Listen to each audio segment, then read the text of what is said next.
Welcome, everyone. We're going to get started. This is the last speaker of this session for today. And our speaker today is Christopher Lukasik. He's an associate professor of English and American Studies here at Purdue. He's also a senior fellow of the Rockwell Center for American Visual Studies. His research interests include American literature and art history before the 1900s. Early in American studies, visual studies and theory, class and gender studies, history and theory of the novel, and American culture and intellectual history. His research has received over 20 fellowships, including an award from the National Endowment for the Humanities and the Fulbright Scholar Program. He has also presented over 80 papers on 3 different continents, and his work has been published in over a dozen of journals. Today, his talk is going to be in biometric surveillance and the global culture of mistrust post-Mumbai. Let me remind you that audio and recording are not allowed, but you are able to tweet. Thank you.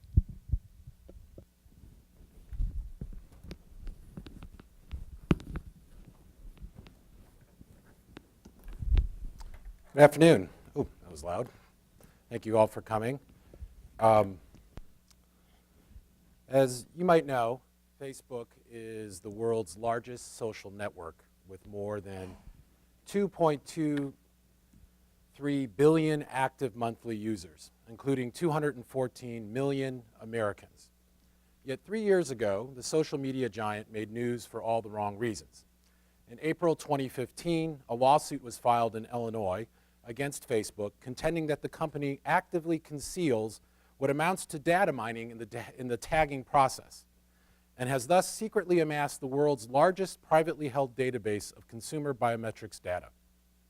Despite the fact that both Europe and Canada have already outlawed the practice, Facebook continues to use facial recognition by default in the United States to scan all photos uploaded to its site and create biometric identifiers they refer to as face prints. This means that thanks to the 2.2 billion users worldwide, Facebook has amassed possibly the largest biometric database on the planet, with face prints for nearly 1/3 of the global population, including 2 out of every 3 Americans. The availability of cheap facial recognition for the masses may have the effect of normalizing surveillance over time, the Office of the Privacy Commissioner of Canada warned in 2014. We are not yet at the point where we can take pictures of people on the street with our smartphones, identify them, and gain access to information about them. However, this reality may not be too far off. Indeed, with Apple implementing the wide-scale use of facial recognition technology with its iPhone X's Face ID, that moment may be much sooner than we think. Initially pushed as a counter-terrorist technology after 9/11, biometrics is now everywhere. It is used to track the homeless in New Jersey, dispense lunches in Massachusetts, and track medical patients in New York. It can be found in schools, stores, airports, hospitals, ATMs, laptops, mobile phones, and even Disney World. 5 years ago, Japanese retailers started using facial recognition technology in their stores to profile customers' gender, age, and frequency of shopping. All they needed was a security camera and an internet browser. Nike has been doing the same thing in its European stores since 2015. Biometric boosters now imagine a future in which the entire retail industry will use biometric technology to personally identify shoppers and adjust in-store marketing accordingly. In the financial service sector, MasterCard and Citibank's decision to integrate biometrics into their operations prompted analysts to predict that within 2 years, over 1 billion people will access their banking services through biometric systems alone, which will then make it the predominant way that customers access their accounts. By 2020, it is estimated that nearly 90% of businesses will be using biometric authentication technology. And by 2023, 80% of smartphones worldwide will be using biometrics to authenticate close to $2 trillion worth of mobile payment transactions a year. Yet perhaps the most significant development came this past April when the W3C, the World Wide Web Consortium, which maintains the standards across the entire internet, said that Google, Microsoft, and Mozilla had all signed on to support web-based technology for biometric authentication. Soon, Chrome, Edge, and Firefox will all support signing into your online accounts using your fingers, your voice, and your face rather than those cumbersome and countless passwords. Despite its limitations and privacy concerns, which I will address in a moment, biometric boosterism remains at an all-time high, with global revenues projected to reach a staggering $60 billion by 2025.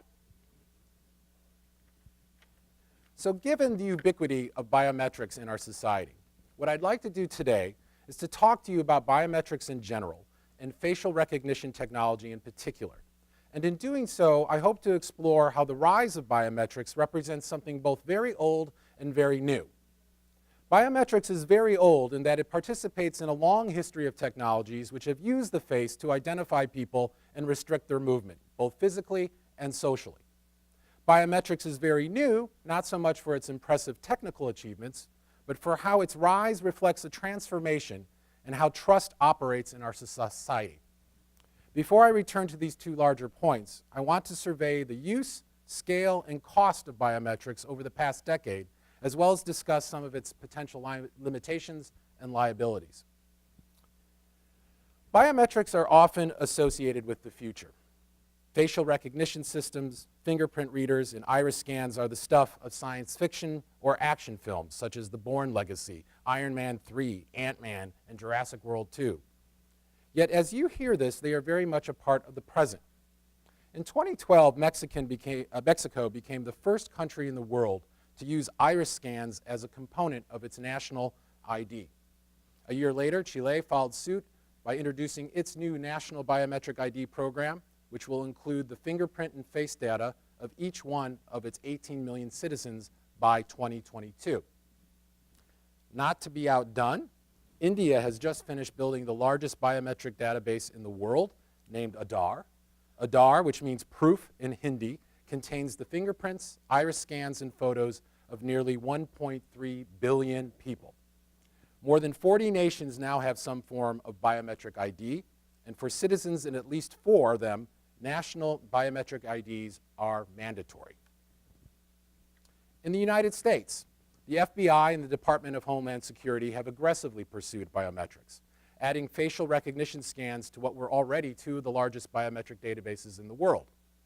In 2012, the Department of Homeland Security signed a $71 million contract with Accenture to incorporate facial recognition and allow real-time biometric sharing with the Department of Justice and the Department of Defense. DHS's automated biometrics identification system, known as IDENT, was already the second largest biometric system in the world, containing some 220 million fingerprint records, but it is slated to be replaced by a more comprehensive and controversial program called HART, or Homeland Advanced Recognition Technology.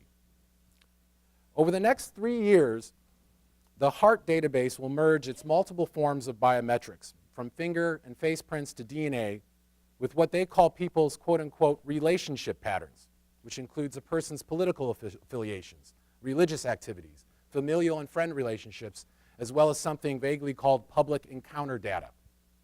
All this information will be shared with federal agencies outside the DHS, as well as with state and local law enforcement and foreign governments.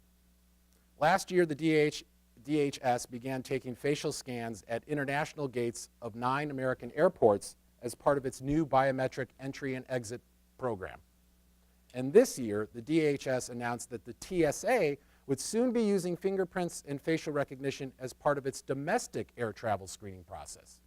The biometric screening, which will be phased in at all American airports over the next 8 years, has already been used at Atlanta's Hartfields Airport as part of a pilot program. Meanwhile, the FBI has already launched its NGI, or Next Generation Identification Program, which is a $1 billion initiative to create the world's largest biometric database.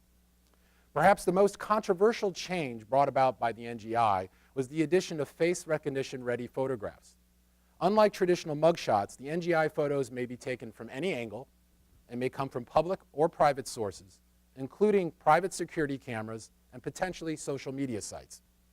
Fully operational since the end of 2012, NGI allows U.S. law enforcement, correctional facilities, and criminal justice agencies at the local, state, federal, and international level to submit and access photos. Of course, all these various initiatives cost money, which is why one research group estimates that the federal government will spend around $8.6 billion on biometric projects by 2020. The Department of Defense alone budgeted $3.5 billion on biometrics between 2007 and 2015. The new DHS biometric entry-exit program at U.S. airports, that I just mentioned a moment ago, was budgeted $1 billion over 10 years in 2016 and will cost upwards of $250 million this year alone. With hundreds of vendors now offering biometric solutions, the global biometrics market was valued at $14 billion in 2017, up from $7.3 billion in 2013. These are but a few examples of what can only be called a stampede of post-9/11, post-Mumbai government legislation, projects, and contracts, all looking to buy what the biometric industry is selling: security. So how does biometrics provide security? Most biometric technologies automate identification of people by one or more of their distinct physical characteristics, matching a face or a fingerprint, for example.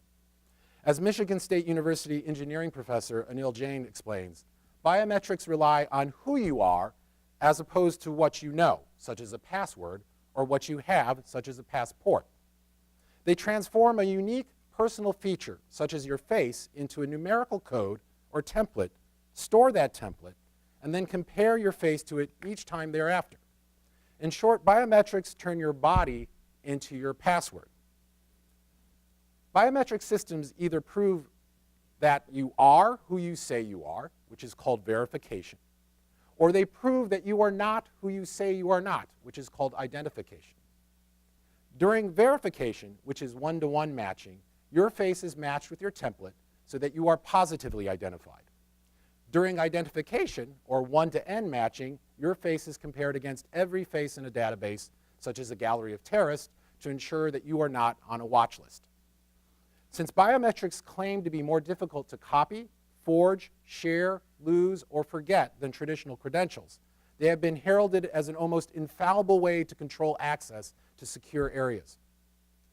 Biometrics, however, can make mistakes. A false match happens when you are incorrectly matched to another person's template, as would be the case if someone else were falsely identified as you. A false non-match occurs when a person is incorrectly not matched to a truly matching template, as would be the case if you were not identified as yourself. Now here's the rub. You cannot lower both error rates simultaneously. The more you try to reduce the chance of people falsely identifying themselves as you, the more likely you will not be identified as yourself, and vice versa. This challenge has proven to be somewhat of a problem for the industry over the years, since biometrics, especially the one-to-N facial recognition systems, have not performed well when tested. In one of the most comprehensive reviews of biometrics publicly available, the 2010 National Research Council report concluded that biometric technology is, and I quote, inherently fallible, and that the scientific basis of biometrics needs strengthening. The poor performance of biometrics prompted a group of UK computer science professors to ask the British government to suspend its planned national biometric ID program in November of 2007. Their concerns proved prophetic, as a 2010 investigation later found that Britain's airport biometric scanners had not only failed to flag people on government watch lists, but they had also allowed one man to enter on his own sister's passport. In 2013, we learned that the much-hyped facial recognition technology used in the FBI's massive NGI program failed to work an astonishing 20% of the time. And just 2 months ago, the Inspector General of the Department of Homeland Security quietly announced that the new biometric program for international flights at U.S. airports failed to work 15% of the time. While this percentage may appear small, keep in mind that this number would translate well into 1,500 wrongly identified persons per day at most urban airports. Such high failure rates, up to 10% in the case of biometric passports, convinced Nigeria and Malaysia to completely abandon their systems a few years ago. In the UK, where automated facial recognition systems are a regular part of policing, an investigation revealed that the average false match rate was a staggering 95%. London's famed Scotland Yard, for example, wrongly identified innocent members of the public over 98% of the time. Automated facial recognition, the report concluded, led to twice as many innocent people being wrongly accused as it did to actual arrests. Closer to home, a 2018 test found that Amazon's facial recognition system, called Recognition, disproportionately misidentified African American and Latino members of Congress as known criminals, even as it was being shopped to ICE and other law enforcement agencies. Nearly 40% of the false matches produced during the test were of people of color, even though they make up only 20% of Congress. Part of the reason biometrics perform poorly, as many industry experts admit, is that the technologies remain immature. As a result of hasty implementation, biometrics also have been routinely fooled or spoofed. Magazine photographs and high-resolution images of faces have been enrolled into facial recognition systems, while cadaver, silicon, and gelatin fingers have fooled fingerprint scanners. In 2016, for example, a team of researchers from Michigan State University were able to fool 10-digit fingerprint scanners by using a 3D printed hand that could then be worn over like the fingers, your fingers like a glove. While multimodal and liveness biometric enrollments have made it more difficult to enroll inanimate biometric data, you don't have to try to spoof biometrics in order to generate errors. Head movement, skin color, lighting conditions, and camera angles all affect the accuracy of facial recognition systems. About 4 years ago, for instance, 2 Japanese professors developed eyeglasses that use infrared lights to obscure automated facial recognition systems. Today, you can purchase a slightly less conspicuous pair for about $150 online. And here you see a demonstration of them. It is well known that age, facial hair, illness, weight gain and loss all make it more difficult for face scanning to work well. Similarly, finger placement, hand lotion, dust, humidity, perspiration, and temperature can all alter fingerprint scans.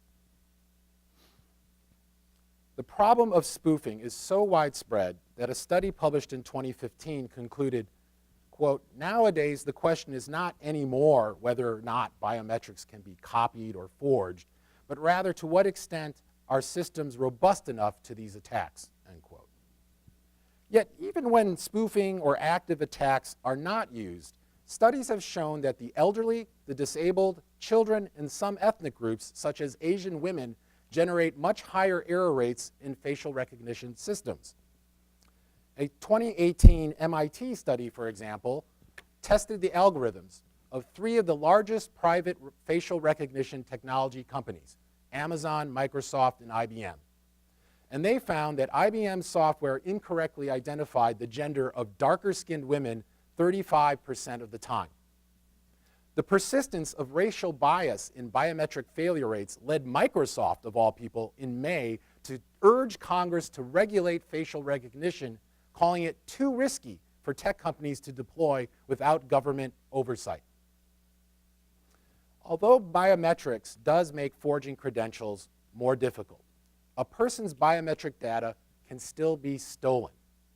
The London Daily Mail reported in 2009 that it took a hacker about 12 minutes to clone the allegedly unforgeable new British national ID card, which includes biometric data, and program it with false data. In 2015, Chinese hackers stole the fingerprints of more than 5.6 million American government employees. And just a few weeks ago, we learned that the world's largest biometric database, India's Aadhaar National ID program, was compromised by a simple software patch. As a result of the hack, an Indian journalist was able to buy access to citizens' personal details, including their name, address, photo, phone number, and email from anonymous traders for as little as $8. For this reason, a National Academies of Sciences report recommended back in 2003 that biometrics should not be sent over a network because the transmission of templates to a remote database presents the risk of theft. But the biggest reason biometrics are vulnerable to misuse, the NAS report warned, is that unlike computer passwords or bank card PIN numbers, they're not secret. Collecting the data needed to compromise a person's bioprint, David Hamilton observed in the Wall Street Journal, may be no more complicated than spying on him for a day or two before lifting a fingerprint from a glass, or by replicating their fingerprints and faces from social media photos. Researchers at Tokyo's National Institute of Informatics, for instance, were able to reconstruct a fingerprint based off of a photo of a person flashing a peace sign taken from 9 feet away. And last year, researchers at the University of North Carolina built a 3D model of a person's head using only their Facebook photos, and it was convincing enough to trick 4 out of the 5 facial recognition tools they tested. And once somebody steals your biometric, security expert Bruce Schneider explains, it remains stolen for life. While the government can issue a new passport or your bank a new PIN number, a person has only 1 face, 2 eyes, and 10 fingers. Even if biometrics technology were infallible, critics maintain that it violates a person's right to privacy and compromises our ability to live in a free society.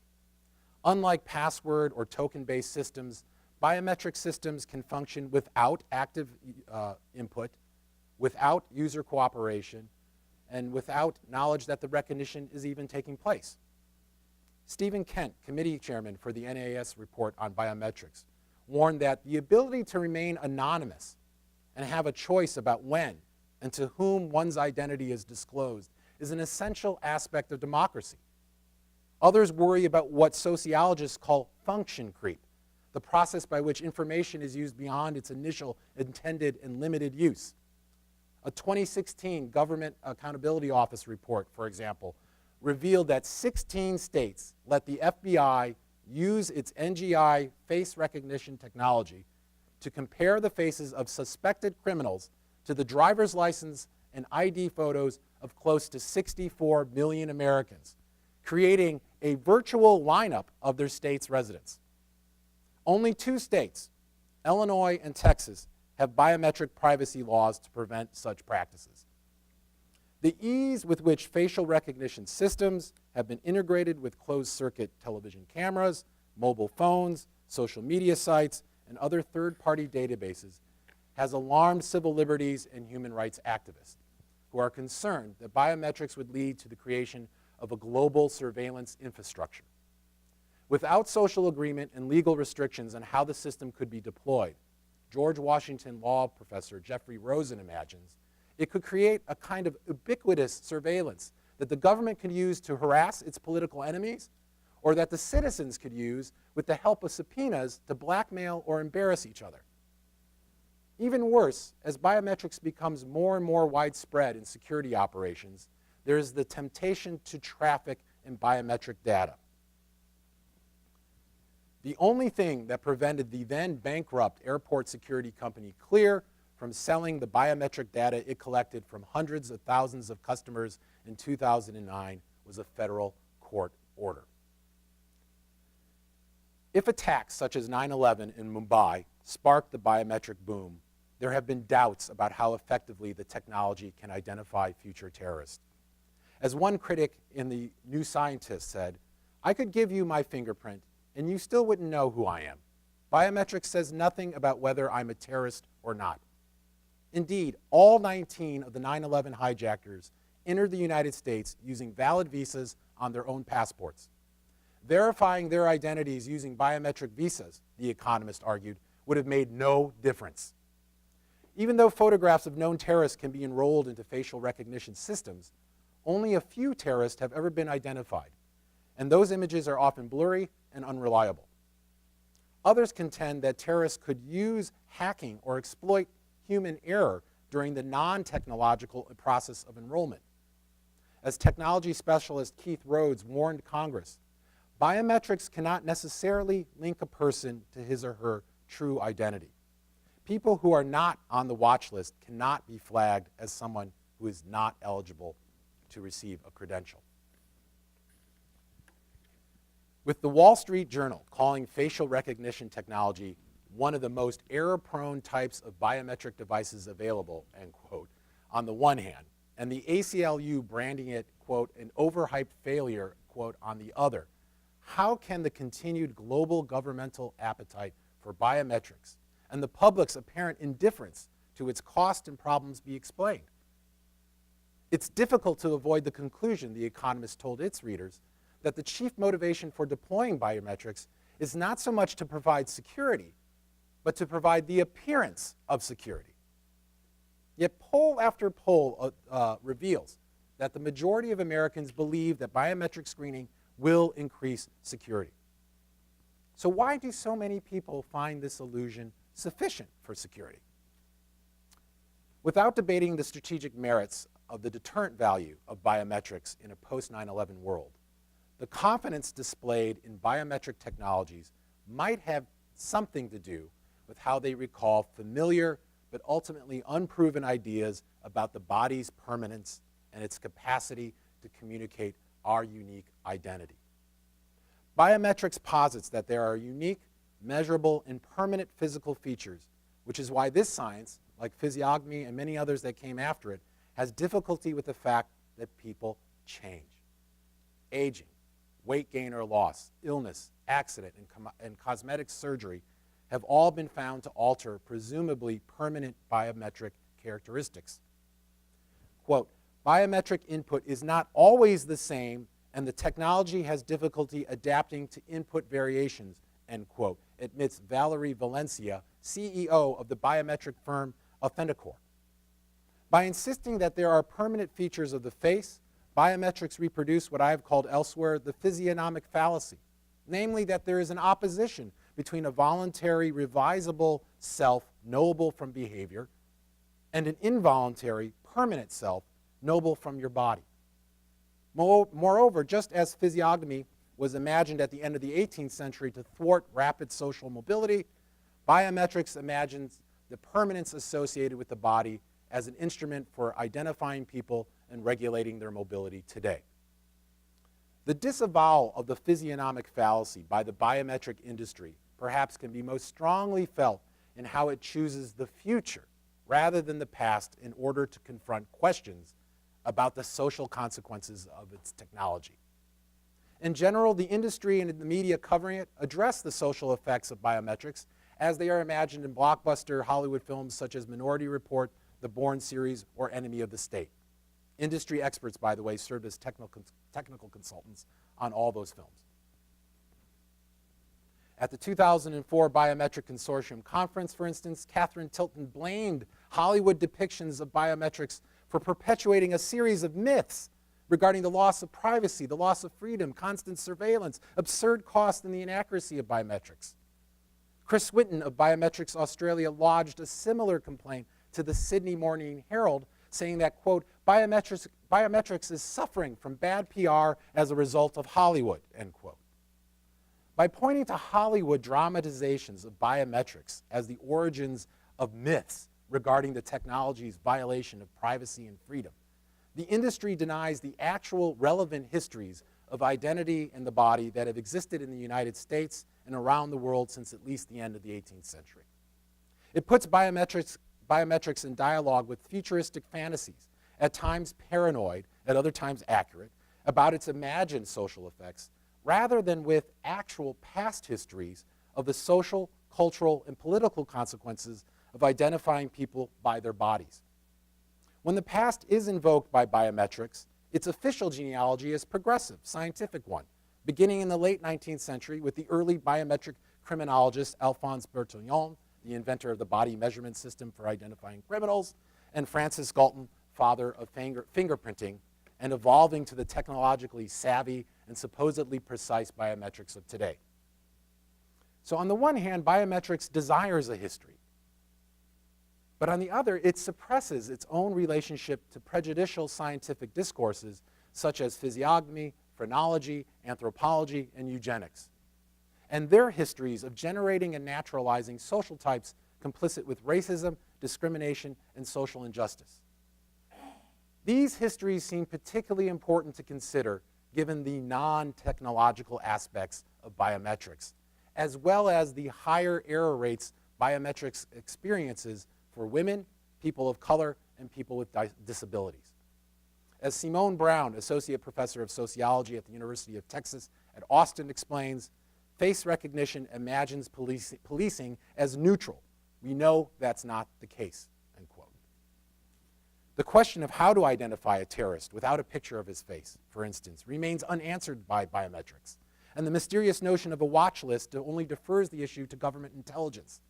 How the watch list is constructed, who is on it, and for how long are rarely addressed in the debate over biometrics.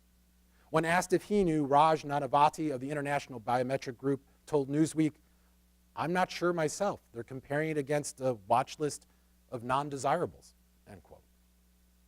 While biometric boosters like Identic CEO Joseph Attic assure the public that, quote, trusted identity is not a class or racial distinction, end quote, his own description of how his company's facial recognition system will be able to discern the untrustworthy few from the trusted identity of the honest majority remains largely without explanation. As the demand for biometrics grows, and as its technologies continue to expand further into sectors outside of security, it is especially important, I think, to reflect upon the often unremarked transformation in trust that it signals. Traditional authentication technologies, such as tokens or passwords, place trust in cooperative users, allowing them to produce what they possess or demonstrate what they know through the user's safekeeping of a card or a password. Biometrics, however, relies on and reproduces a culture of suspicion. Its model of sociality does not require the participation, let alone cooperation, of its participants. And for this reason alone, we should think very carefully about the kind of society it imagines. One where mutual trust and cooperation from below has been replaced by a unilateral suspicion and coercion from above. Thank you.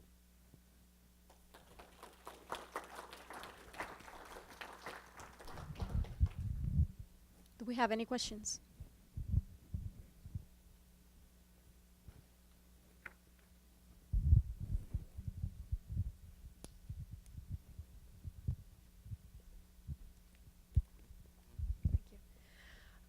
Hi, I'm just curious if you could talk a little bit more about what's going on right now with the DNA companies, right? So these companies that you send your DNA sample to, if you could just kind of talk a little bit about that and how that ties into the biometrics and surveillance.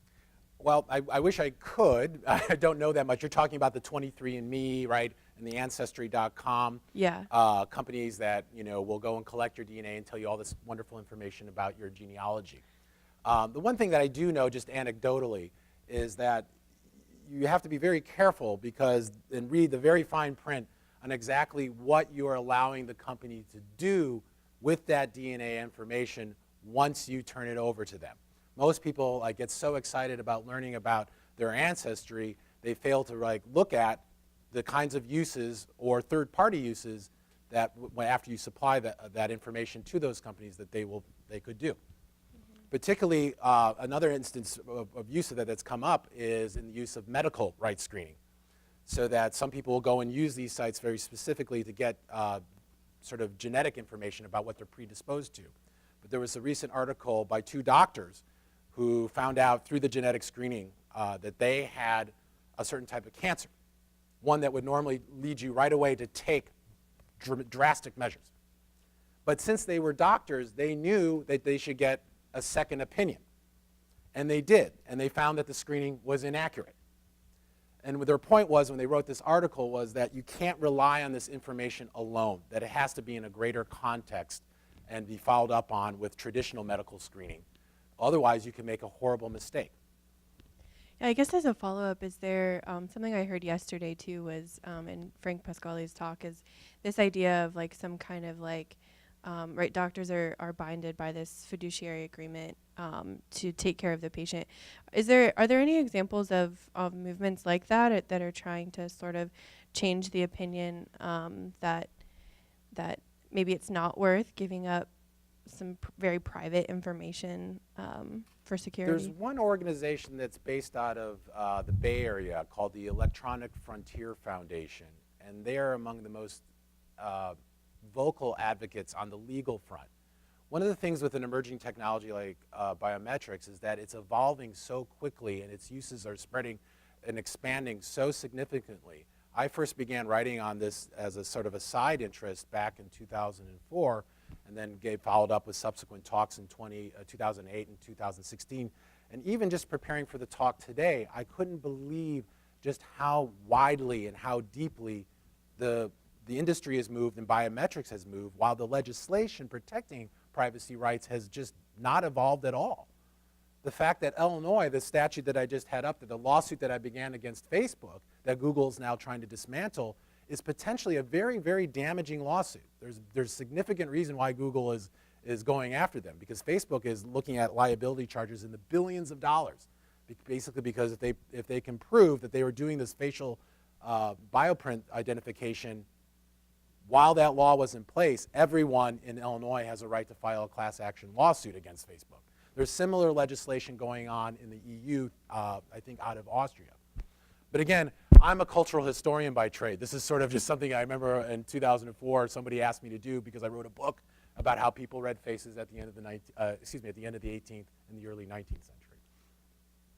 Thank you for your question. Do we have more questions?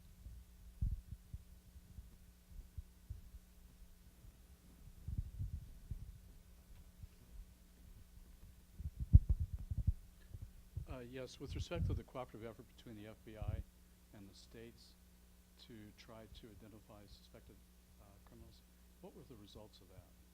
I don't know what, they didn't release any. It was only, I think that particular case was out of Georgetown Law.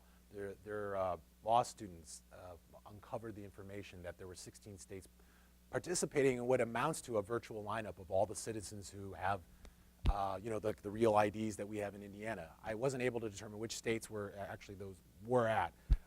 This stuff was coming out, I mean, again, so much information. I must have read a few, I don't know, 100 articles just in the last year just to sort of get a sense of where biometrics is heading.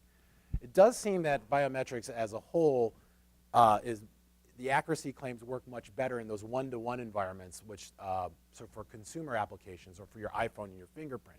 But it still doesn't prevent anyone from maybe hacking in there and getting the template.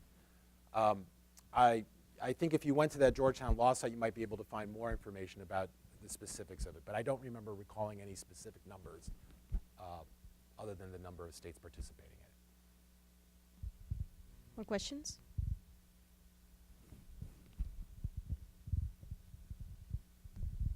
Hi. I was wondering if you could say more about how these fallacies about identity and the body tie into our idea of the ability of us to, our ability to quantify identity and the body. And I'm thinking specifically also the ties to, as you were talking about, like health and wellness and sort of wellness programs that are becoming more popular among employers, for example, where you give your data and the idea that you give this data and that proves that you are a good employee and you continue working in this, the focus on sort of quantifying our identities rather than looking in a more holistic or a different way. Yeah, thank you for that question. The quantification element, in my mind, began when phrenology as a scientific discourse began to replace physiognomy at right around, let's say, the first quarter of the 19th century. So prior to that, and these were accepted at the time as legitimate scientific discourses. So they weren't necessarily like, as we look back at them today, as pseudosciences. But what physiognomy posited was that you could, and historically the face has long been the site of social information. And so physiognomy was a discourse that came around sort of at the end of the last quarter of the 18th century. And the idea was basically that the face was divided into three zones, intellectual, moral, and sensual. We still have a leftover of the moral zone today with Pinocchio, because, right, it's the nose, right, that grows. It's completely consistent with that logic. But what phrenology did was begin to sort of quantify it, measure it. And it was totally, they fabricated many of the results, like, filling skulls with buckshot and measuring this to sort of conform to information that they already knew or suspected. Even Galton, if you go back all the way to his book on fingerprints at the end of the 19th century, participates in this. And when he says, like, if you read through that book, he says very clearly, I wanted to find that I could tell race from fingerprints. But I was unable, but he was enough of a scientist to admit I couldn't do it.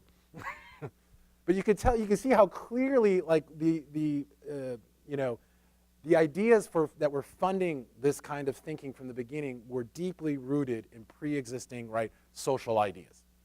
And that's really certainly what's so most powerful I found about the very recent, the MIT Gender Shades project, which you can go online and look that up, and the work that Joy, I forget her last name, did, kind of testing these facial recognition algorithms for what she calls subgroup racial bias, and how significantly, and this has to do with everything to how the facial recognition systems work. So in other words, your algorithm isn't going to be worth anything until you start plugging it with millions of photos that you already know the identities of people were. And so what she exposed that a lot of these companies were doing, they were harvesting disproportionately white male photos to run their systems and base their algorithms on. And so she said that any system that doesn't have some sort of audit for this should never be used by law enforcement agencies. But, well, that's already happening.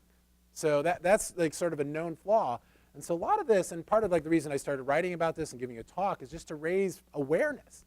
I frankly, even when I, having known this for a while, even the stuff that I researched just for today blew my mind. The fact that we have a virtual lineup happening, the fact that, that even as these systems are failing, they're being pushed to law enforcement agencies as being like, having accuracy rates in the upper 90s or above, which is just, as far as I can tell, not the whole story.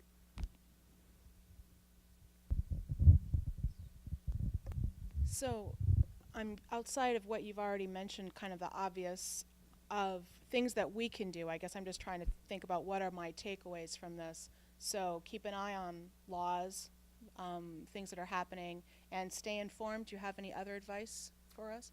Well, it's one of these things, right? The latest toy, I don't know where my phone is, but like, right? Everyone has a phone. Most of them have probably two cameras on them, right?